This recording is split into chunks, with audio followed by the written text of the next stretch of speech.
لیکن میں آپ کو ایک واقعہ سناتا ہوں. ایک سلف تھے، ان کا نام میرے ذہن سے نکل گیا ہے، واقعہ بالکل سچا ہے.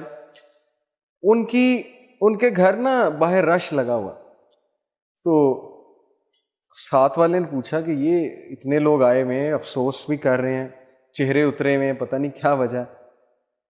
تو انہوں نے پوچھا کہ کوئی فوتگی ہو گئی ہے؟ تو انہوں نے کہا جی. انہوں نے کہا اللہ معاف کرے، کون فوت ہو گیا؟ انہوں نے کہا کہ بس آپ ایسے ہی سمجھیں جیسے میرے گھر والے فوت ہو گئے. تو وہ انا للہ و انا الیہ راجعون انہوں نے پڑھا. انہوں نے کہا کہ بڑا دکھ ہوا سن کے.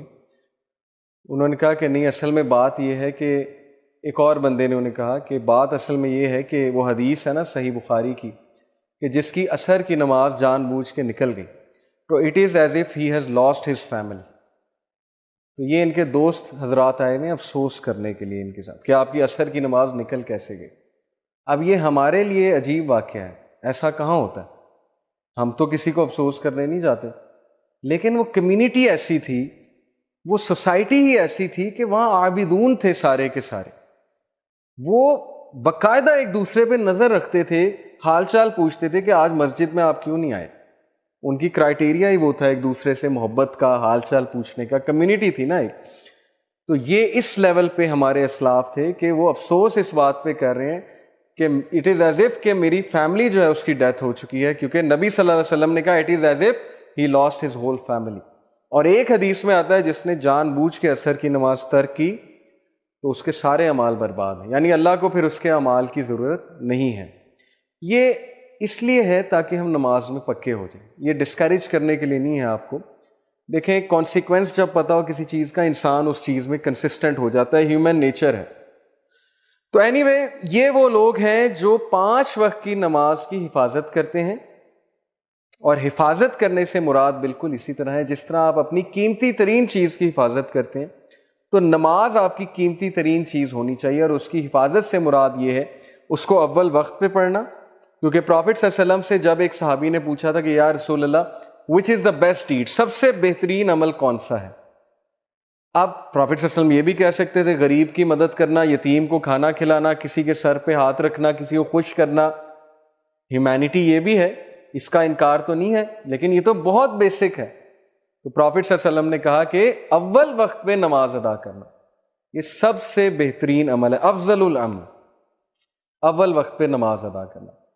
اور پھر پوچھا، پھر تو پروفٹ صلی اللہ علیہ وسلم نے کہا کہ جہاد ان دا وے آف اللہ، اللہ کی راہ میں جہاد کرنا، اسٹرگل کرنا، اسٹرائیو کرنا. اور پھر پوچھا کہ اس کے بعد تو کہا being good to your parents, ماں باپ کے ساتھ حسن سلوک کرنا. تو جہاد میں دیکھیں بہت سی چیزیں آ جاتی ہیں، جیسے اس ورس میں بھی ہے نا کہ وہ اللہ کی راہ میں جاتے ہیں. اب آج کے دور میں اتنی ٹیمپٹیشنز ہیں آپ لوگوں کے لیے، یوتھ ہیں آپ لوگ، سو مینی ڈسٹریکشنز، ٹیمپٹیشنز، ہر کوئی لگا ہوا ہے غلط کاموں میں، ہر جگہ یہ باتیں ہو رہی ہیں. آپ کہیں کسی گیدرنگ میں بیٹھتے ہو گے، فضول قسم کی باتیں ہو رہی ہیں، وہ لڑکا اپنے قصے کہانیاں سنا رہا ہے، ٹھیک ہے، دوسروں کو امپریس کرنے کے لیے. تو بندے کا بھی دل کرتا ہے کہ یار میں بھی کروں. ٹی وی سیریز کی کئی بات ہو رہی ہے فضول قسم کی، بندے کا دل کرتا ہے یار میں بھی دیکھوں اس میں ہے کیا. لیکن جو ریزسٹ کر گیا، اتنی ٹیمپٹیشنز کے باوجود کسی نہ کسی طرح ریزسٹ کر گیا. اور میں ایسے لوگوں کو جانتا ہوں ماشاءاللہ. ایک میرا اسٹوڈنٹ تھا، اب امریکہ میں ہوتا ہے. اس کی مدر نے ایک بار ہمیں آ کے کہا کہ یہ جب پڑھ رہا ہوتا ہے پتہ نہیں دروازہ کھول کے پڑھتا ہے، ہم اسے اتنا کہتے ہیں کہ اکیلے میں پڑھا کرو، ڈسٹریکشنز ہوتی ہیں، شور ہو رہا ہوتا ہے گھر میں. تو ہم نے جب اس سے بات کی تو اس نے کہا کہ اصل میں فتنے سے ڈرتا ہوں، آئی ایم اسٹرگلنگ، تو میں دروازہ کھولتا ہوں کہ مجھے میری نظر پڑے لوگوں کی مجھ پہ. اور وہ او لیول کا اسٹوڈنٹ تھا. ایسے لوگ ایگزسٹ کرتے ہیں جو اپنے ایمان کی حفاظت کرتے ہیں، جو اسٹرگل کر رہے ہیں، اسٹرائیو کر رہے ہیں، چاہے وہ سفر کر رہے ہیں، لیکن دے وانٹ گیو ان، وہ ہتھیار نہیں ٹیکیں گے. جیسے وہ اشفاق احمد کا ایک کوٹ ہے نا کہ جو بندہ بد کردار ہوتا ہے وہ کسی بھی کنویں سے پانی پی لیتا ہے، وہ یہ نہیں دیکھتا کیا حلال ہے کیا حرام ہے، اسے پیاس لگی اس نے کہیں سے ہی بجھا لیں گے. لیکن جو با کردار ہے وہ پیاسا مر جائے گا لیکن وہ اس کنویں سے پانی نہیں پیے گا جو زہر ہے، جو اس کے لیے خطرناک ہے. تو اس طرح کی یوتھ پتہ نہیں آج ہے کہ نہیں ہے، بہت ریئر ہے، بہت کم ہے، لیکن بن سکتے ہیں، آپ سب بن سکتے ہیں، آپ سب میں وہ چیز ہے، اور اس کا ریوارڈ بہت زیادہ ہے، میں آپ کو بتا رہا ہوں۔ اتنی ٹیمپٹیشنز آئیں گی، کبھی چیٹ باکس میں آئیں گی، کبھی واٹس ایپ میں آئیں گی، کبھی ظاہرہ فیس بک یوز کر رہے ہیں، پروفائل پکچرز ہیں، کیا کچھ نہیں ہے، یوٹیوب ہے، نیٹ فلکس کھولیں وہاں پر فتنہ ہے، ہر جگہ یہ چیز ہے، کسی جگہ جائیں گے وہاں پر فتنہ ہے۔